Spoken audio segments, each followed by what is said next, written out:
بسم اللہ الرحمن الرحیم۔ اسٹوڈیو کے پیارے ناظرین، السلام علیکم ورحمۃ اللہ وبرکاتہ۔ حضرت بلال رضی اللہ تعالی عنہ سے روایت ہے کہ میں ایک حبشی غلام تھا۔ میرا مالک بہت سخت تھا، وہ مجھ سے ہر وقت کام لیتا رہتا تھا، کبھی بھی مجھے آرام نہیں کرنے دیتا تھا، مجھے ہر وقت کام میں لگے رہنے کا حکم دیتا رہتا تھا۔ اسی وجہ سے میں کسی اور جگہ جایا آیا نہ کرتا تھا، اسی لیے مجھے زیادہ تر لوگوں کے بارے میں علم نہ ہوا کرتا تھا۔ میں نبی اکرم صلی اللہ علیہ وسلم کو نہیں جانتا تھا اور نہ مجھے دین اسلام کے بارے میں علم تھا کہ یہ کیسا دین ہے۔ سردیوں کا موسم تھا، میرے مالک نے مجھ کو جو پیسنے کا حکم دیا تھا۔ میں اپنے مالک کے حکم کے مطابق جو پیس رہا تھا۔ مجھے سخت سردی لگ رہی تھی، جس کی وجہ سے مجھے سخت بخار ہو گیا تھا۔ میں اتنا تھک گیا تھا کہ آرام کرنے کے لیے میں لیٹ گیا اور اپنے اوپر چادر لے کر سو گیا۔ اتنے میں میرا مالک مجھے دیکھنے کے لیے آیا کہ میں نے کتنے جو پیسے۔ جب اس نے مجھے سوتے ہوئے دیکھا تو غصے میں آ گیا۔ اس نے میرے جسم سے چادر کو اتار دیا اور کہنے لگا، میں تجھے کام کرنے کی اجرت عطا کرتا ہوں۔ اس نے میرے سارے کپڑے اتروا دیے اور اتنی سردی میں مجھ کو کھلے آسمان کے نیچے بیٹھ کر کام کرنے کا حکم دیا تھا۔ میں دکھی دل سے اشعار پڑھ رہا تھا اور ساتھ ساتھ جوؤں کو پیس رہا تھا۔ تھوڑی دیر بعد دروازے پر کسی نے دستک دی۔ میں نے دروازہ کھولا تو ایک حسین و جمیل پر نور چہرے والا نیک بندہ میرے پاس تشریف لایا۔ اس بندے نے مجھ سے دریافت کیا، اے نوجوان، کیوں اتنے دکھی ہو رہے ہو؟ میں نے اس بندے کو کہا، آپ کو میرے سے کیا لینا دینا ہے؟ جاؤ اپنے کام سے کام رکھو۔ یہاں ہر روز بہت لوگ آتے ہیں، کوئی بھی میری مدد کرنے کے لیے تیار نہیں ہے۔ تو آپ صلی اللہ علیہ وسلم نے حضرت بلال کی بات سنی اور چپ چاپ جانے لگے۔ تو حضرت بلال نے کہا تھا کہ یہاں بہت زیادہ انسان آتے ہیں پر مدد کرنے کے کوئی نہیں آتا۔ حضرت بلال رضی اللہ تعالیٰ نے سخت الفاظ بولے۔ نبی اکرم صلی اللہ علیہ وسلم اس سخت لفظوں کو سن کر چلے گئے۔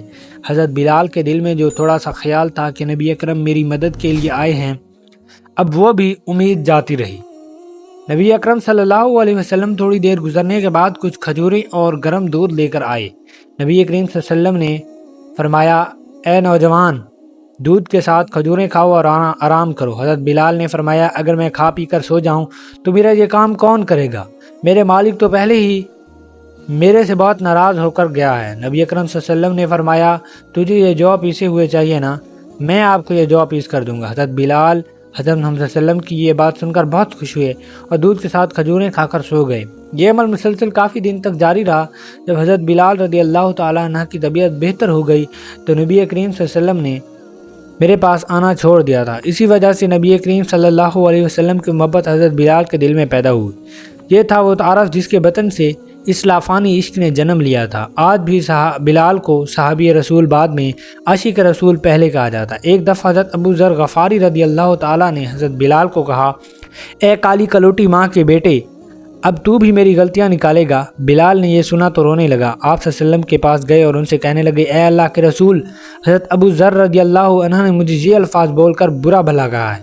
حضرت بلال رضی اللہ عنہ کی بات سنتے ہی رسول اکرم صلی اللہ علیہ وسلم سخت ناراض ہوئے اور حضرت ابو ذر غفاری کو فرمایا، اے ابو ذر، تو نے حضرت بلال کی ماں کو یہ بات کہی ہے، کیا تمہارے دل سے ابھی جہالت ختم نہیں ہوئی؟ رسول اللہ صلی اللہ علیہ وسلم کے منہ سے یہ الفاظ سنتے ہی ابو ذر کی آنکھوں سے آنسو آ گئے اور کہنے لگا، اے اللہ کے نبی، مجھ سے غلطی ہو گئی ہے، مجھ کو معاف کر دیجیے۔ یہ بات کہہ کر حضرت ابو ذر مسجد کی زمین پر لیٹ گئے۔ حضرت بلال رضی اللہ عنہ سے فرمانے لگے، اے بلال، میں اس وقت تک زمین سے نہ اٹھوں گا جب تک آپ میرے منہ کو اپنے پاؤں کے ذریعے مسل نہ دو۔ حضرت بلال رضی اللہ تعالی عنہ حضرت ابو ذر کی بات سے زبان سے یہ لفظ سنتے ہی رونے لگے اور حضرت ابو ذر کے گلے لگ کر فرمایا، اے ابو ذر، میں کس طرح اس چہرے مبارک کو رون سکتا ہوں جس کے منہ سے اللہ اور حضرت محمد صلی اللہ علیہ وسلم کی حمد و ثنا بیان ہوتی ہے۔ ایسی مزید ویڈیوز دیکھنے کے لیے میرے چینل اسٹوڈیو کو سبسکرائب کریں۔